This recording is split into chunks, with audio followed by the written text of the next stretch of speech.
para iluminar el día, el domingo, el día del Señor, este domingo 29 del tiempo ordinario. Escuchamos el Evangelio según San Mateo, capítulo 22, versículos 15 al 21.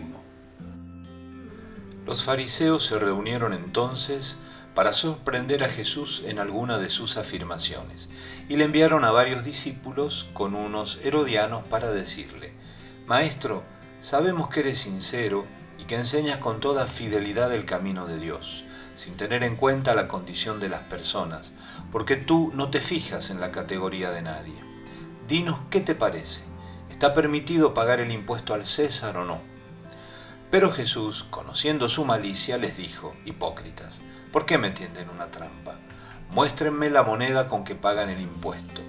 Ellos le presentaron un denario, y él les preguntó: ¿de quién es esta figura y esta inscripción? Le respondieron: del César. Jesús les dijo: den al César lo que es del César, y a Dios lo que es de Dios. Una trampa perfecta, así podríamos titular la reflexión sobre el Evangelio de este domingo. La trampa que los fariseos con los herodianos le tienden a Jesús. Pero para comprender el alcance de la respuesta que da el Señor: al César lo que es del César, a Dios lo que es de Dios, miremos un poquito el contexto más amplio. Jesús está en Jerusalén, ha cumplido ese gesto fuerte que lo ha enfrentado más duramente aún con los saduceos y los jefes del pueblo, que es expulsar a los vendedores del templo. Ha quedado clarísimamente de manifiesto cuál es su pretensión última: venir a purificar la religión de Israel, el culto a Dios. Y a partir de ahí Jesús está en el templo, va a tener distintas enseñanzas y se va a pelear con sus adversarios. Lo hemos escuchado estos domingos. Jesús volverá a contar parábolas, pero esta vez tratando de mostrar que ese rechazo que está recibiendo su persona, su enseñanza y sobre todo su pretensión última de ser el Hijo de Dios que viene a hablar con la autoridad de Dios para decirnos cuál es el querer del Padre, está encontrando rechazo. Recordemos la parábola de los viñadores homicidas o la del domingo pasado. 2 veces los invitados a las bodas rechazan la invitación del rey que invita a las bodas de su hijo. El mensaje es clarísimo. Y ya sus enemigos han comenzado a urdir algún plan para deshacerse de Jesús. Y este domingo encontramos a los discípulos de los fariseos con los herodianos plantearle esta pregunta que, como decíamos, es una trampa perfecta: pagar el impuesto al César, sí o no. ¿Por qué una trampa perfecta?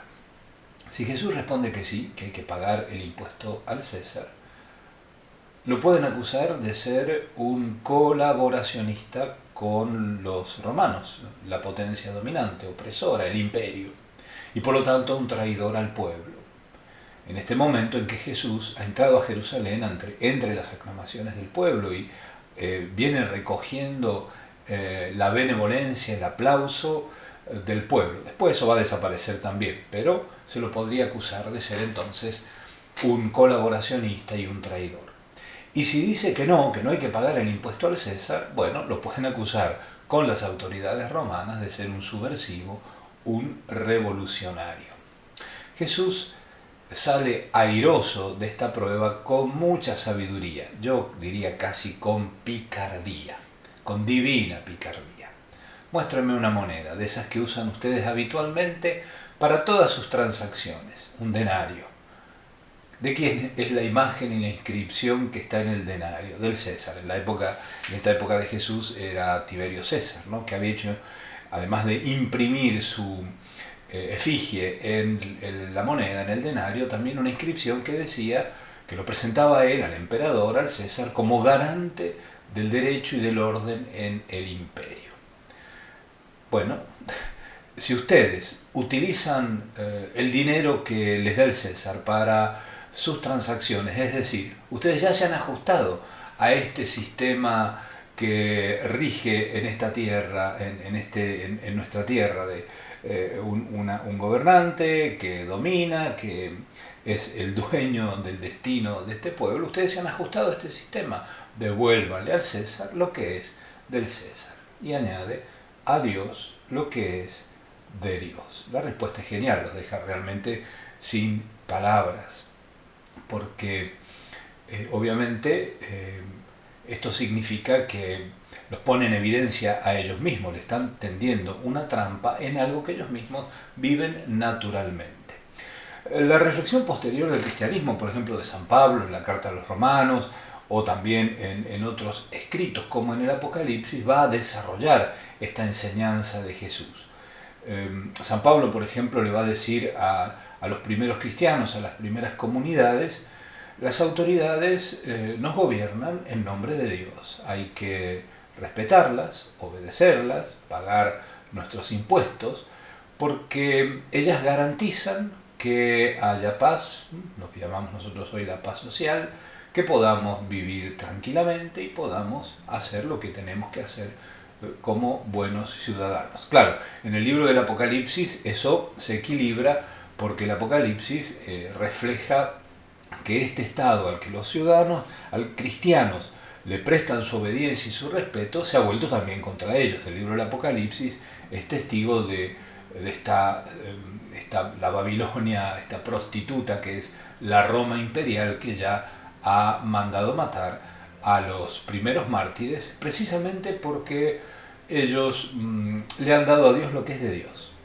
Le han dado a Dios lo que vamos a escuchar el domingo que viene: amarlo con todo el corazón, con todo el alma, con todas nuestras fuerzas, porque solo Él es Dios, solo Él es el Señor y merece que le entreguemos todo, que le rindamos culto como Dios. El primer mandamiento de la ley, y Jesús dirá, amar al prójimo, es semejante al primero. De estos dos mandamientos dependen toda la ley y los profetas. Los primeros mártires cristianos, como los mártires de todos los tiempos y de todos los lugares, dan este testimonio: solo Dios es Dios, el Estado no puede ocupar el lugar de Dios ni puede exigir para sí la obediencia que solo le debemos a Dios. Este domingo son las elecciones generales en Argentina. Démosle al César lo que es del César. Cumplamos con nuestra responsabilidad ciudadana de contribuir al bien común, de participar en la elección de nuestras autoridades y de esa manera participar en la construcción, esa construcción ardua, nunca terminada del todo, que reclama el compromiso de todos los ciudadanos, la construcción del bien común. Si este es un deber de todo ciudadano, los cristianos, los discípulos de Jesús, tenemos razones y motivos muy profundos para cumplir este deber, mirando a Cristo, mirando a nuestro Dios, dándole al César lo que es del César, construyendo el bien común, trabajando por la paz y la justicia, acudiendo al llamado de las urnas, darle a Dios lo que es también de Dios. Somos responsables delante de Dios y a conciencia del modo como contribuimos al bien común de la sociedad a la que pertenecemos. Y este domingo encomendamos la vida y el futuro de la patria a Jesucristo, como hemos rezado tantas veces. Jesucristo, Señor de la historia, te necesitamos, queremos ser nación, construir el bien común, jugarnos realmente por el bien de todos, especialmente de las nuevas generaciones y de los más pobres, de los más vulnerables. Que esta palabra buena ilumine y custodie tu día, bendecido domingo, bendecida semana, en el nombre del Padre, del Hijo y del Espíritu Santo. Amén.